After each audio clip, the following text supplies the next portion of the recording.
भारत माता की वंदे वंदे भारत माता की।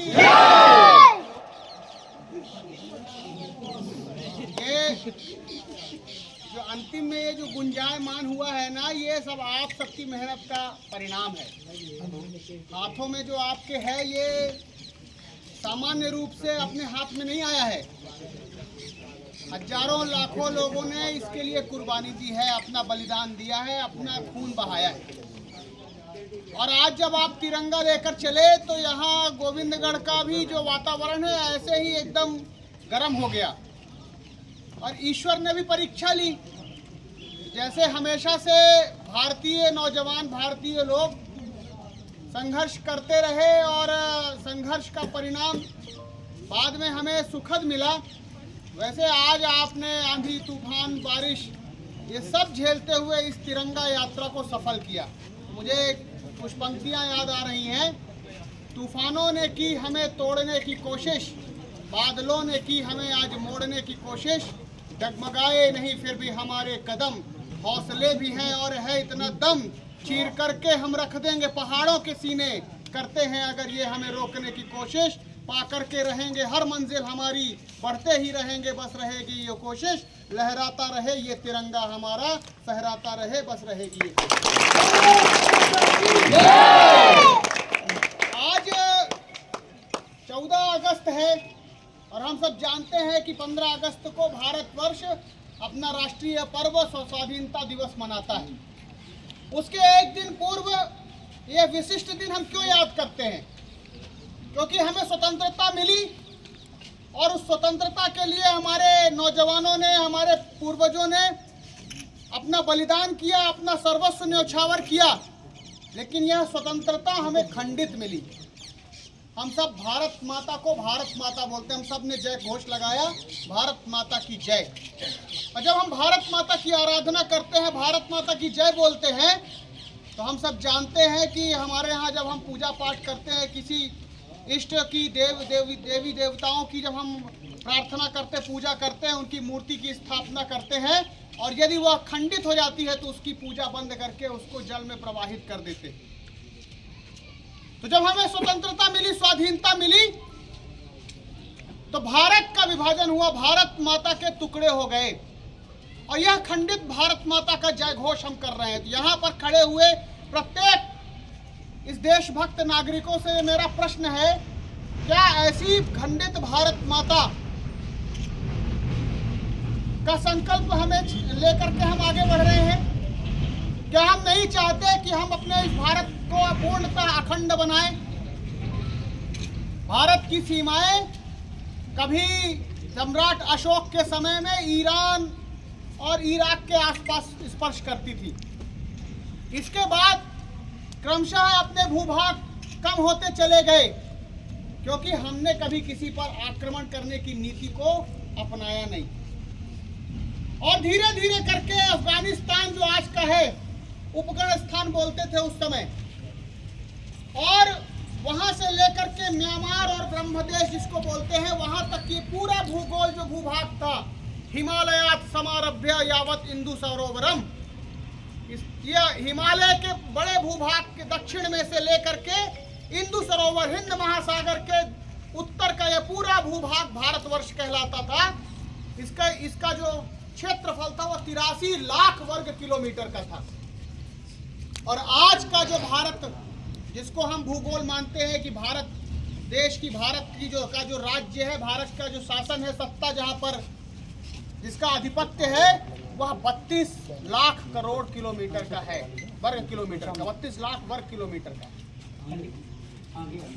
अपने वर्तमान भूभाग से लगभग 2.5 गुना क्षेत्रफल हमने खो दिया। और यह 1947 में नहीं हुआ, 14 अगस्त 1947 को नहीं हुआ।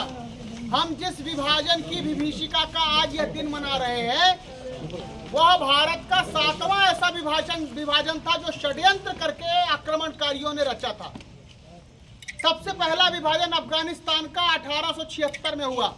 जब 1857 की क्रांति हुई तो इस देश में रहने वाले सब वर्गों के लोगों ने, बड़ों ने, बूढ़ों ने, बुजुर्गों ने, बच्चों ने, महिलाओं ने, वनवासी क्षेत्र में रहने वाले लोगों ने, अगड़ों ने, पिछड़ों ने, इस समाज का प्रत्येक वर्ग, प्रत्येक व्यक्ति उस 1857 की क्रांति का हिस्सा बना, जिसका नेतृत्व बहादुर शाह जफर कर रहे थे, जो अंतिम मुगल शासक माने जाते हैं।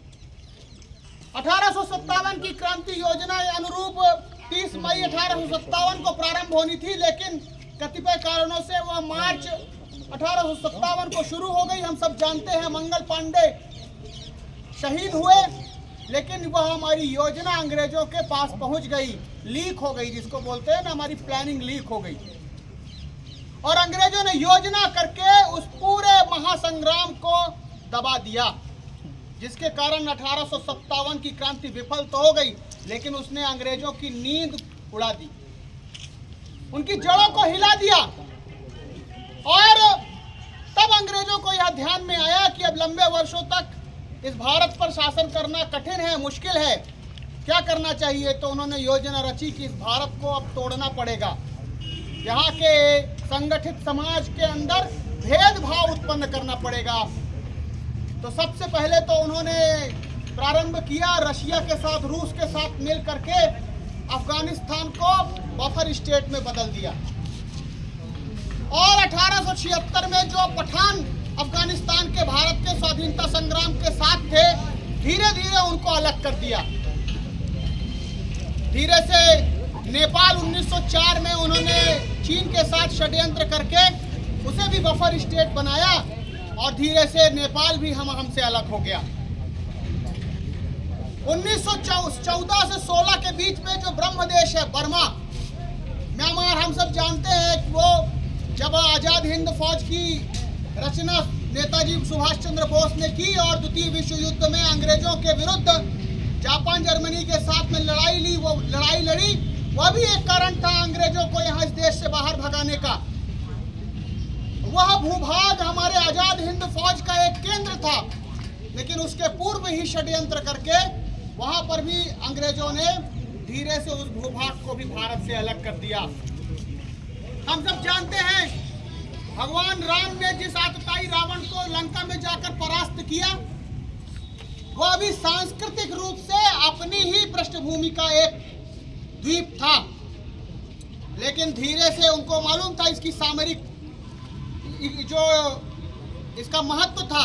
अभी कुछ वर्षों पहले एक हम्बन टोटा द्वीप है, उसको चाइना ने हथियाने का प्रयास किया है, वह हमारे सामरिक दृष्टि से महत्व का द्वीप था।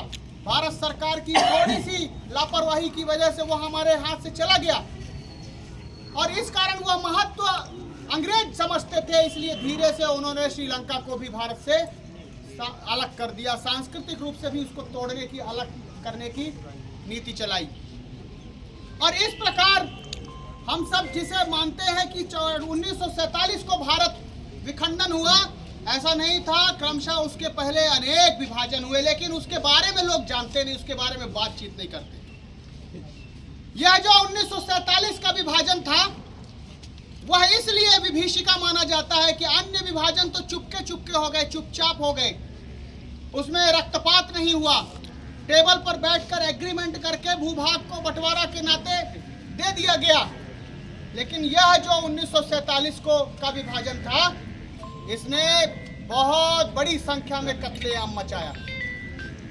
20 लाख से ऑफिशियल डॉक्यूमेंट है कि 20 लाख से अधिक लोगों का बलिदान इस विभाजन में हुआ। हिरोशिमा नागासाकी के परमाणु युद्ध में जितने लोग नहीं मरे, उससे अधिक लोग इस भारत पाकिस्तान के विभाजन में मरे। ट्रेनों में भर भर करके लाशें आती थी, और उसमें लिखा होता था कि आजाद भारत को पाकिस्तान की तरफ से तोहफा। खून खौल उठता था। आज रीवा नगर के में रहने वाले अनेक सिंधी समाज के लोग हैं, जो पंजाबी लोग हैं, सिख समाज के लोग हैं, उनकी उस उम्र की भी कुछ पीढ़ियां हैं जो बाल्यावस्था में पाकिस्तान से पलायन होकर के, माइग्रेट होकर यहाँ पर आई। वो दर्द बताते हैं कि मेरी जान कैसे बची, मेरे माता पिता के लाशों के बीच में दब कर मैं आया और मैं अपनी जान बचा पाया। इस विभीषिका के कारण आज के दिन को भारत सरकार ने विभाजन विभीषिका दिवस के नाते मनाना स्वीकार किया। लेकिन क्या हम ये केवल विभीषिका दिवस मनाकर हाथों में तिरंगा लेकर के यात्रा निकाल करके आज के दिन को केवल याद करने के लिए है? ये दिन ये इसलिए है कि आज हम यह संकल्प लें कि हमारे पूर्व में इतिहास में घटित घटनाओं से हम सीखते हुए यह हम सीख लें कि पूर्व में ये जो हमारे भारत का विभाजन हुआ है, भारत माता के टुकड़े हुए हैं, वो किन कारणों से हुए हैं, उनको समझते हुए भविष्य में अब कोई भी आतताई, आक्रमणकारी, षड्यंत्रकारी हमारे भारत माता का टुकड़ा न कर पाए, विखंडन न कर पाए। और यदि वह करने में सफल होता है तो आज हमारी इस तिरंगा यात्रा का कोई मतलब नहीं। और इसलिए आज ये युवा पीढ़ी को अध्ययन करना पड़ेगा, समझना पड़ेगा कि किन कारणों से भारत का विभाजन हुआ। 1905 में एक बंगाल विभाजन, बंग भंग अंग्रेज लेकर आए। उसका इतना पुरजोर विरोध हुआ भारत में कि अंग्रेजों को एक प्रांत का, एक प्रदेश का विभाजन निरस्त करना पड़ा 1911 में जाकर। लेकिन क्या कारण था कि वही जो एक प्रांत का, प्रदेश का विभाजन अंग्रेज करने में नाकामयाब रहे, 1947 में इस देश का विभाजन करने में सफल हो गए। तो उन कारणों पर जाना पड़ेगा। नेहरू जी ने रावी का जल उठा के कहा कि भारत, अब हम पूर्ण स्वराज की मांग करते हैं। 1929 की घटना है। और 1940 में इस देश में मुस्लिम लीग ने प्रस्ताव पारित कर दिया कि हमें अलग पाकिस्तान चाहिए। 11 वर्षों में ऐसा क्या हो गया? 1905 से लेकर के 1947 के बीच में क्या हो गया? जरा समझना चाहिए, पढ़ना चाहिए।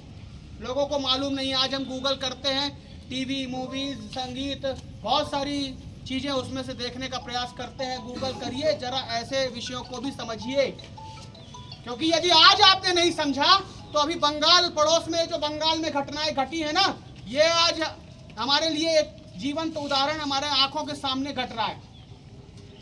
एक देश का प्रधानमंत्री सुरक्षित नहीं है, उसे देश में अपना प्रधानमंत्री का अपना जो आवास है वो छोड़कर भागना पड़ रहा है, शरण भारत में लेनी पड़ रही है।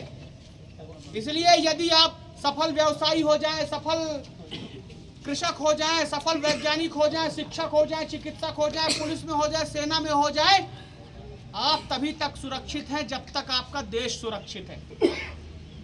इसलिए हम सब पहले देशवासी हैं, पहले भारतवासी हैं। तो इसलिए हमें मुस्लिम लीग की स्थापना से लेकर के जिन्ना का नेतृत्व, जिसने पहले ये कहा कि हम भारत के विभाजन को स्वीकार नहीं करेंगे, इसी भारत भूमि में अलग मुस्लिम राजनीतिक क्षेत्र, प्रोविंस की मांग करने लगते हैं। और अंग्रेज तो ये चाहते थे, अंग्रेजों के द्वारा खड़ा किया गया प्रोपेगेंडा था, और धीरे से उनका वो पोषण करते हैं। महात्मा गांधी जो ये कहते हैं कि ये भारत का विभाजन मेरी लाश पर होगा, मेरे टुकड़े होंगे पहले, तब भारत का विभाजन होगा। लेकिन 1947 आते आते तक में उनको भी भारत का विभाजन स्वीकार करना पड़ता है। नेहरू जी जो कहते हैं कि those who talk about the partition live in the paradise of fools, वो लोग मूर्खों के स्वर्ग में रहते हैं। जो भारत के विभाजन की बात करते हैं वो भारत का विभाजन स्वीकार करते हैं। क्यों? क्योंकि सत्ता हथियानी थी, प्रधानमंत्री बनना था। यदि जिन्ना को भी प्रधानमंत्री, देश का विभाजन रोकना था, 6 महीने के बाद तो कायदे आजम जिन्ना प्यारे हो गए। 6 महीने, 7 महीने, 8 महीने जिए वो पाकिस्तान बनने के बाद।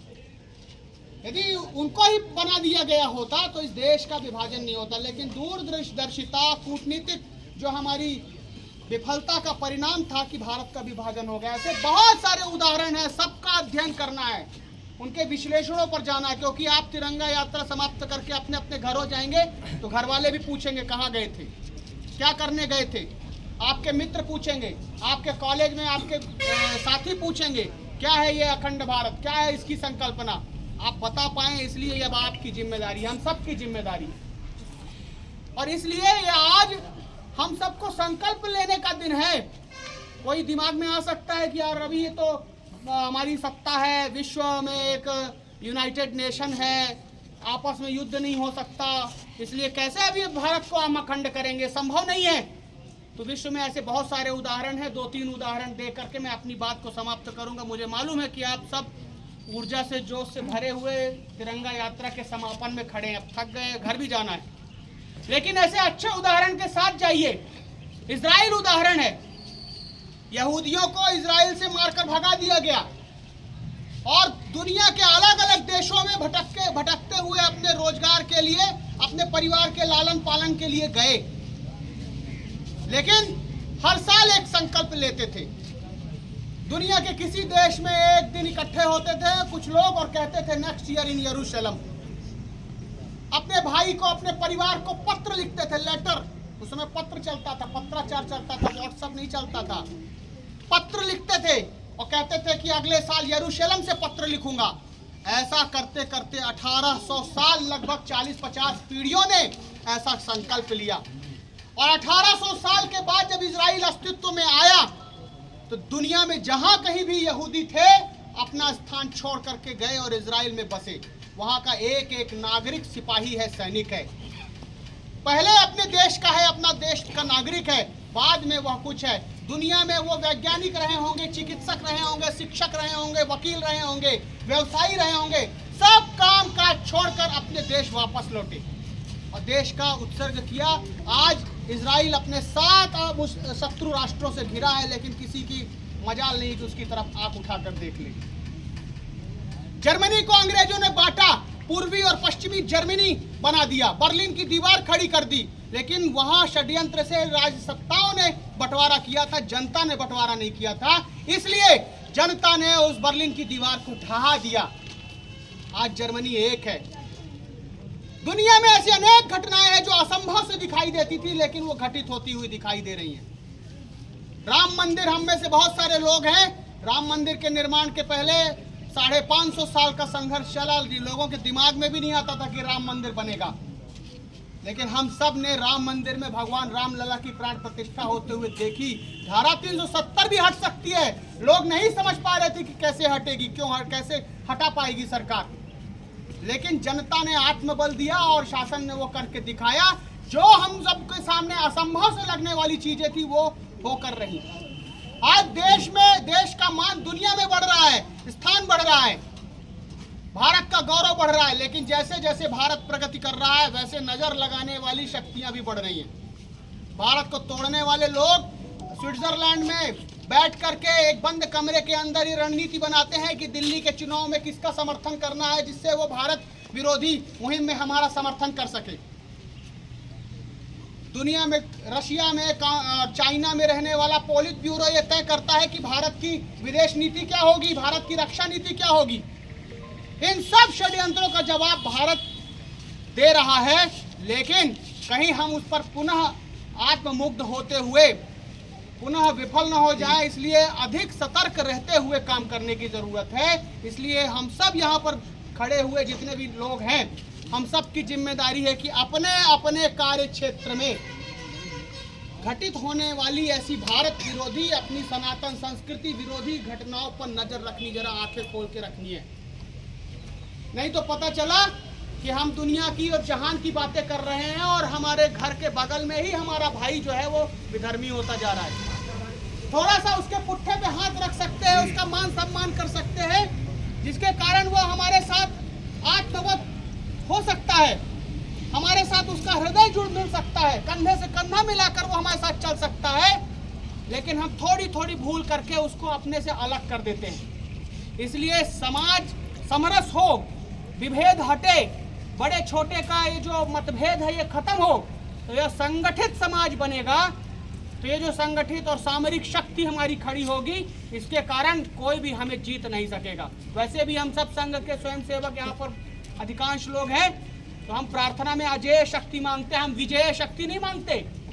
हम ऐसी शक्ति नहीं मांगते कि हम शक्तिशाली हो जाए, संपन्न हो जाए तो हम जाकर दूसरे पर आक्रमण कर दें और दूसरे को हम जीत ले। नहीं, हमने ऐसी अजेय शक्ति भगवान से मांगी है कि कोई दूसरा हमें न जीत पाए, और तब जाकर के विश्व शांति के लिए, वसुधैव कुटुंबकम के लिए जो भारत की सनातन संस्कृति ने मुहिम चला रखी है, दुनिया मानने लगी है।